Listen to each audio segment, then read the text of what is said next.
how are you recovering from last night's Thursday night game? That was we were out for a holiday meal, and I was trying to check that throughout the game. But boy, strange happenings. And for people that don't know, Lance is a big Rams fan and has been pretty much your whole life, right? Is that a lifelong love affair? Yeah. This is going to date myself, but I started liking the Rams in 1979, and I'll never forget Pat Hayden broke a thumb and went out, and Vince Ferragamo from Nebraska fame took over that Rams team that was 9-7 at the end of the year, and went on and played in the NFC Championship and beat Tampa 9-0 and went to Super Bowl 14, and that was my first taste of the Rams. And I've just I don't have a hobby. I don't play golf like you.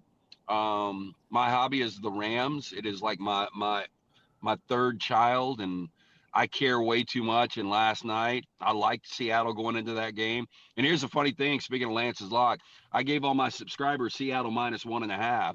So, like, the only terrible outcome is Seattle to win by 1. And what do? They win by 1. But for the Rams to go 500-plus yards of offense, to be +3 in turnovers, for Seattle to convert 3 consecutive 2-point conversions, I mean, I just – everything that could have gone wrong, it was a colossal disaster. And in that crowded NFC, as you know, it's going to be really difficult to go on the road as a team, a wild card team, and be able to win the NFC. But we'll see what happens. And I do think the Rams are far and away the best team in football, but it's just that's a gauntlet.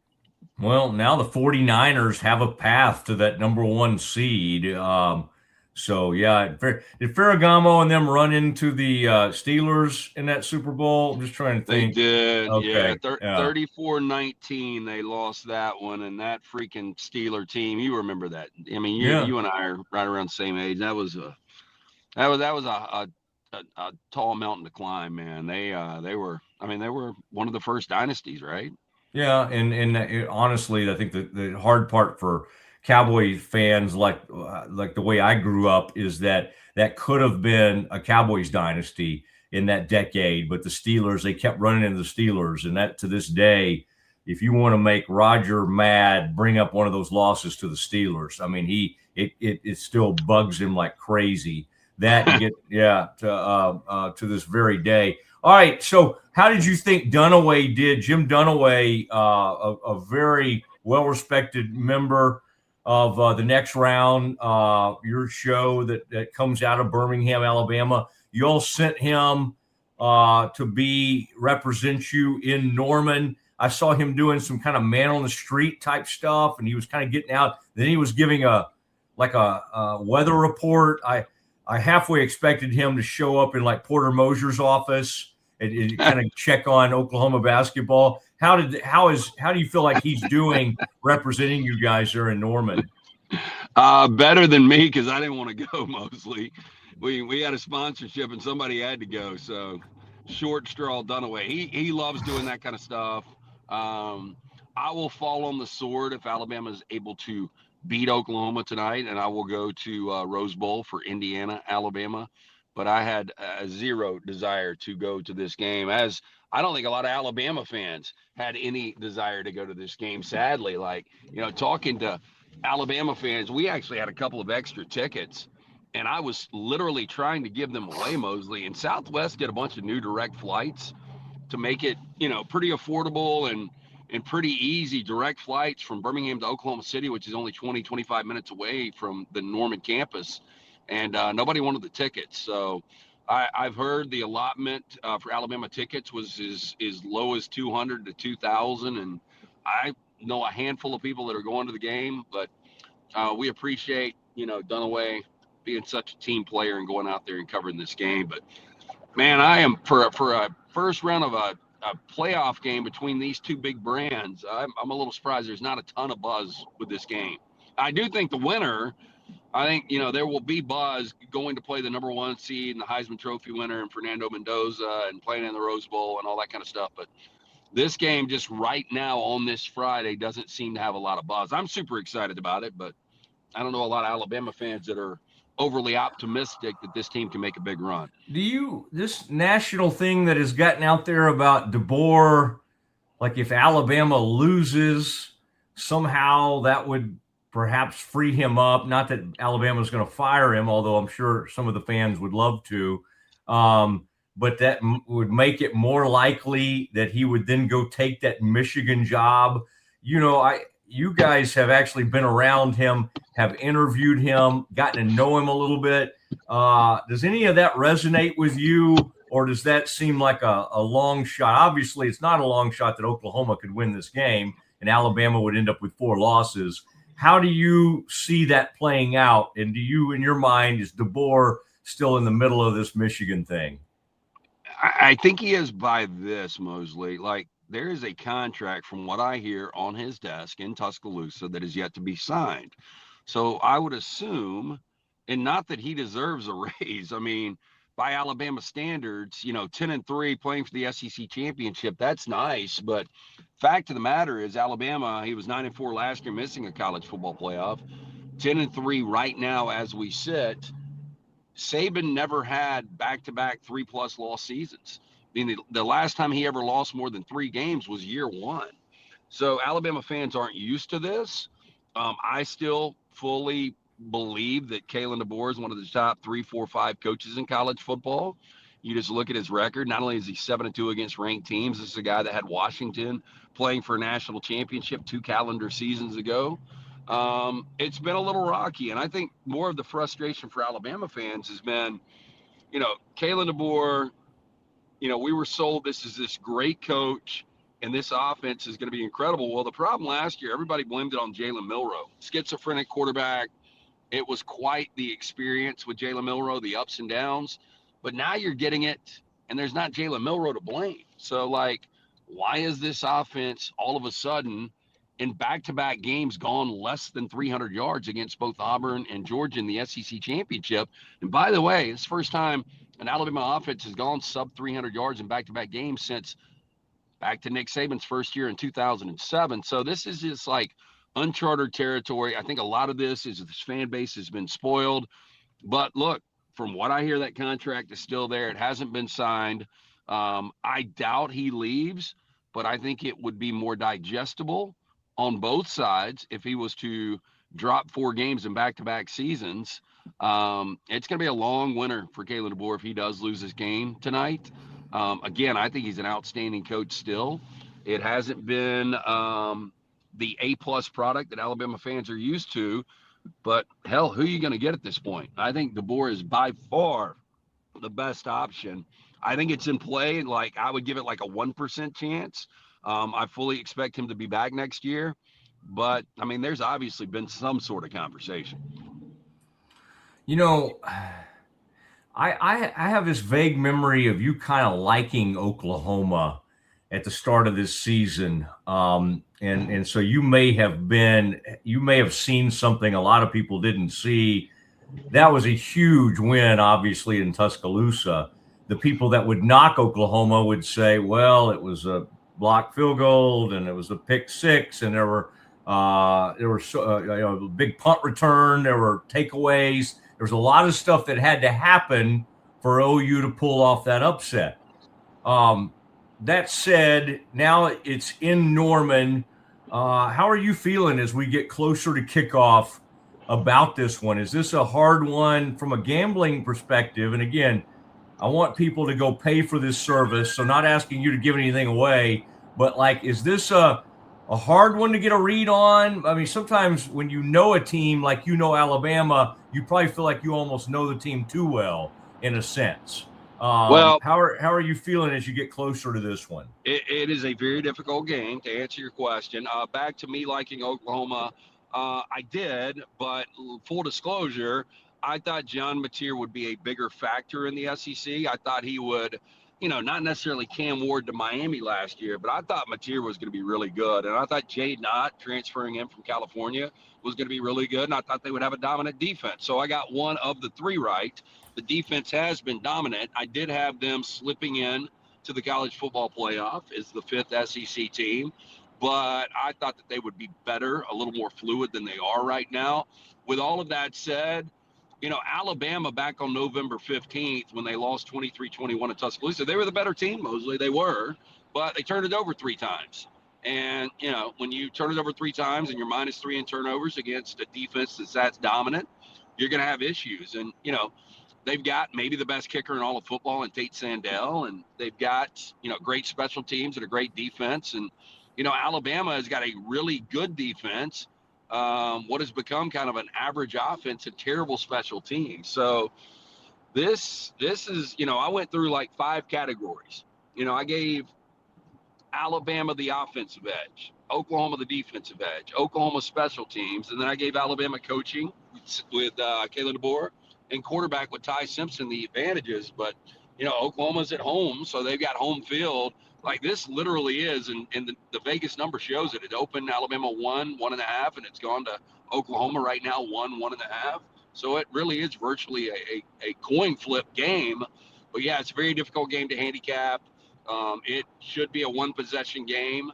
And for whatever reason, Oklahoma's kind of become the, we talked about it a couple of weeks ago. Georgia's kryptonite and Kirby Smart's kryptonite was always Alabama until they got over that hump in the SEC championship game, dominating Alabama. Alabama's kryptonite the last couple of years has been Brent Venables. Brent Venables 3-3 against top 10 teams, 2 of the 3 wins against Alabama in the last year, 28-3 last year in Norman, and earlier this year, 23-21 in Tuscaloosa. But for whatever reason, Alabama they just haven't played well offensively against this Oklahoma team. And I do think a lot has to do that Oklahoma's got a dominant defense. But I don't know. It's just been really, really strange how bad they've been against Oklahoma. All right, last one, and I want you to get you to your event. And, man, by the way, I was listening to another gambling expert today, and I've known him for years because he used to be in the Metroplex. His name's like Amal Shah or something like that. He was like with VSiN or something, and he did a fine job. But it's just not quite the LT level. It's a lot of all the numbers and all this stuff. He doesn't bring the humor and all the other things that you bring to the table. But anyway, as I was listening to him, I'm like, my gosh, the full ride with Neuheisel and Childers, they need to have LT on, is kind of what I was thinking. Hey, I'm willing, Mosley. I will travel. I appreciate it. I think a lot of it is my experience. I was full admission, I was a bookie for about a decade in Tuscaloosa and then into Birmingham. And then when I really got settled into this career, I'll never forget, I was interviewing John Calipari, and I was thinking to myself, this is a good side hustle that I've got going, but this is when gambling was very taboo in the early 2000s to mid 2000s. And I was like, it's probably gonna be a bad reflection if I ever get busted and I've got this other job where I'm interviewing these college coaches. So at that point, I made a career decision. I honestly wish I would have kept my side hustle going, but I've just been immersed in gambling for all of my life, and it's something I really enjoy, and I love giving out picks. And it's been a hell of a year too. We had a bad night last night because we had the Seahawks -1.5, but we were 9-0 last week in football. We were 7-0 in the NFL. We've had our best season by far ever in the NFL, so we've been killing it. And for anybody out there that, I know a lot of guys embellish and they spin it and they have their own angles and stuff. I mean, we're very transparent. Everything is up and available every day on the website. It's only $100 a month. You buy a daily package, you get a free play every day at lanceslock.com. So, we enjoy it. We like doing it. I care about winning, and that's where we are. All right. And last one I had for you, the Ags hosting the U. Miami goes in there. Which of these quarterbacks do you trust the most? Or because right now, Marcel did not look great against Texas. Carson Beck has not been the most trustworthy guy. Both these guys went from possibly being in the Heisman conversation to not finishing in the top 10 of the Heisman. Do you like the Ags because of that home field advantage? Obviously they're really, really tough to beat at Kyle Field. How are you feeling about that one? It's a tough game as well, and I do have a side already. It's not up and available yet, but I'm pretty decided on which way I'm going to go here. I would say this, I do think these rosters are very even talent-wise. I give the quarterback advantage to Carson Beck just because of the experience. He's going to be making his 40th start tomorrow in College Station. Atmosphere will not be too big. This is a guy that started in an SEC championship game, and he's played in a lot of SEC stadiums around the country. And this is also a guy that's 13-3 against ranked teams. So look, he completely crapped the bed against Louisville earlier this year. I do think Miami's got the best overall player on the field in Malachi Toney, the true freshman wide receiver that can absolutely do everything. But, Mike Elko to me is a much better coach than Mario Cristobal. And as you mentioned, A&M's got home field advantage. So again, there's, you start to stack this thing up. It's a very even matchup. And one of the reasons the number has dropped to Texas A&M 3, and there's a lot of sharp money right now on the Miami Hurricanes. But man, trusting Mario Cristobal on the road against an SEC team that was 11-1 in the regular season, man, that's a lot. That's a lot to ask. Yeah. It really is. Well, hey, thank you for hopping on with me, and man, have a great rest of the weekend. And it'll be a different Sunday for you with the Rams already out of the way. Maybe you can just kind of sit back and enjoy some stuff without feeling the angst, the anxiety that takes over. And we will, man, just give Dunaway and Ryan, give them all my best, and just know Stephen Pearl continues. I love some of the early moves he's making there at Auburn. So I got my eye on that program. Yeah, I will see if we can get Dunaway out of Porter Moser's office, and we can see if we can get him in football mode at least for tonight, out of basketball mode. And this weekend, my big game now, Monday night, I need old man Phillip Rivers to pull a upset off against San Francisco to kind of throw things back in the favor of the Rams. So we'll see what happens there, Mosley. But hey, happy holidays, man. You are always awesome to get up with, and always appreciate you giving me your platform to jump on. Hey, when you said the word schizophrenia, I just thought you would like this story. One time I was with Charles Haley, and I was doing an interview, and we were talking about mental health.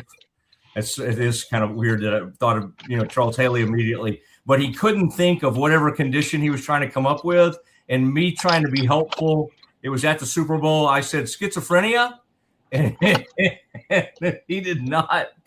He threatened to come across the table and take care of me in that moment. I think you were right though. Hey, I'll tell you my funny mental health moment, because look, I've struggled with it. I struggled with it in 21, man. It popped up out of nowhere. So there is a soft spot in my heart for this. And so, I have done some mental health podcasts, and I've had a lot of people reach out to me just personally through direct messages that have struggled. And, you don't realize how many people are struggling with that stuff. But I had this guy reach out a couple of years ago. This crazy story. I host this trivia at this local bar every Wednesday night, and he came to see me up there, and he said, "Hey, man, I heard you talking about your situation. The night before you were talking about it, I had put a Glock 9mm in my mouth, and it misfired." And he said, then I woke up the next day and I heard you talking about it, and that's why I reached out to you. So I've kept in contact with this guy, but he sent me a text this morning. Yeah, he's such a sweet guy, but he's just one of those guys that, man, it's bad luck follows him. But he sent me a text this morning and said, man, I totaled my car. I just got a new job, but I totaled my car last night. And I said, well, the first thing, are you okay? Yeah. Was it your fault? And he said, well, I hit a parked car, so I guess it was. Man. Well, good for you. That's awesome though, that you still keep up with people and that you could help folks with that. I mean, I would suggest that maybe hold off on the Bama and Bourbon 8 a.m. sessions. I don't know if that's what mental health professionals would advocate, but anyway. No. But all right. Hey, LT, be good. Great to see you. Hey, you too, Mosley. See you, buddy. All right, there he goes. Lance Taylor on the Mosley Show, joining us, and always good to be with him. And he was trying to get over to a Folds of Honor. Man, what a story he told there about trying to help a guy that was going through some things. And wow, too many times we hear of these horrible tragedies like what happened with the Dallas Cowboys. So it's kind of nice to hear about a time when whatever reason it didn't work, and somebody hopefully was able to go on with their lives, and that's really nice for Lance to be able to talk about that. I mean, the truth is, I've been friends with him for years, and that's the first I've ever heard of anything like that. So interesting deal.